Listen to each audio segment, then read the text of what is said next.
नमस्कार, मी सोनालीरसोई आपल्या यूट्यूब चॅनलवर तुम्हा सर्वांचं पुन्हा एकदा खूप खूप स्वागत आहे। आणि आता मी तवा घासणार आहे आणि एक वेगळ्या पारंपरिक पद्धतीने घासणार आहे। आपण घासणीने घासतो किंवा विकत भेटतो तो तसला एक मऊ दगड असतो त्याने आपण घासतो, पण इथं एक वेगळीच पद्धत आहे, मी तुम्हाला दाखवणार आहे। आपण संक्रांतीला जे आपण छोटी छोटी मडके असतात ते आपण व्यवसायाला घेतो, ते फेकून न देता त्याचा उपयोग कसा करावा ह्यासाठी मी तुमच्यासाठी व्हिडिओ बनवणार आहे। तर ते छोटे छोटे जे गाडगे असतात, एक प्रकारे त्याला बोळके म्हणतात, त्यांनी त्याचा खूप छान असा एक वापर होतो। ते तुम्ही बघा, मी तुम्हाला दाखवते त्याचा वापर काय आहे। चला तर सुरुवात करूया। बसली कुशल नानीत जाऊ बघ तिकडं पण आहे, तिकडं नाही तिकडं आमच्या गाडीत बघ बर गेला पुढे चिव भाऊजी काय करा की चालू म्हणलं की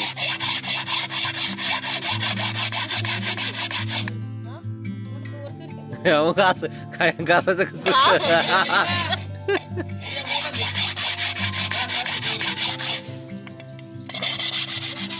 हा पहा तवा ॲल्युमिनियम आहे आणि दुसरा लोखंडी आहे।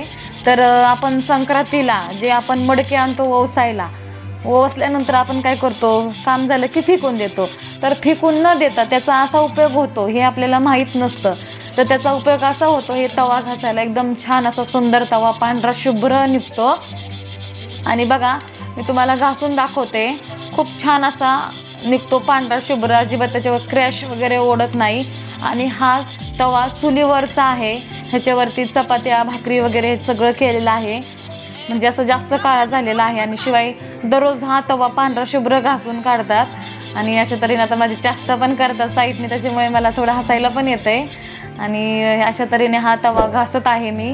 आपल्याला माहीत नसतं कोणती वस्तू आपल्याला किती उपयोगी पडतं आणि आपण काय करतो, काम झालं की फेकून देतो।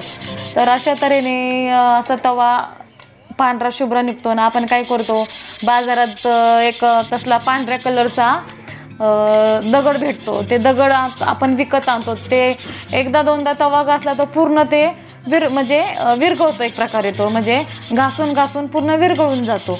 त्याला किती आपण 2-3 वेळा तवा घासतो आपण त्याच्यामध्ये। हे कित्येक दिवस, हे जे छोटंसं मडकं आहे ह्याला बोळकं पण म्हणतात काही जण, हे कित्येक दिवस जातं आणि शिवाय चांगलं भाजलेलं असतं, त्याच्यामुळे मऊ सरते, त्याच्यामध्ये अजिबात खडा वगैरे नसतो, जेणेकरून तव्यावरती क्रॅश ओढले जातील। तर अशा तऱ्हेने खूप छान असा तवा आपला पांढरा शुभ्र निघत आहे। आणि हे पहा, तुम्ही पाहू शकता मी कसं घासते। आणि ह्यानी काय जास्त म्हणजे राडा वगैरे अजिबात होत नाही, आपले हात सुद्धा काळे होत नाही ह्यानी अजिबात। हे पहा, अशा तऱ्हेने मी तवा घासलेला आहे। आणि आपण काय करतो, संक्रांतीला आपलं वौसून झालं की ते आपण बोळके जे म्हणतो आपण मडके, काम झालं की आपण फेकून देतो कुठेही।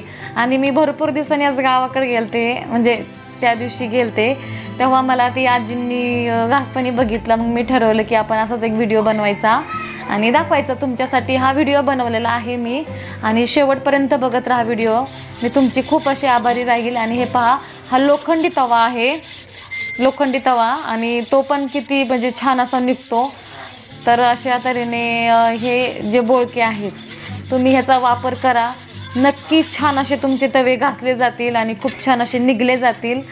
तर हे पहा, आणि आजी घासत होते त्याच्यामुळे मी त्यांना म्हटलं तर मी एक व्हिडिओ काढते, तर मी तुमच्यासाठी हा खास व्हिडिओ बनवला आहे। आणि मला यूट्यूबवर असा एकही व्हिडिओ सापडला नाही। आणि जर गावाकडं गेलो ना, तर असे कित्येक वस्तू आहेत की आपल्याला माहीत नाही कोणत्या वस्तूपासून काय उपयोग होतो। तर हे बोळके मी पहिल्यांदाच बघितलं, मला पण माहीत नव्हतं, तर त्यांनी हे घासताना बघितलं, त्याच्यामुळे मी तुमच्यासाठी व्हिडिओ बनवलेला आहे। तर अशा रीतीने हा तवा आपण घासलेला आहे, खूप छान निघलेला आहे। दोन्ही तवे खूप छान निघलेले आहेत, हे पहा, तुम्ही पाहू शकता।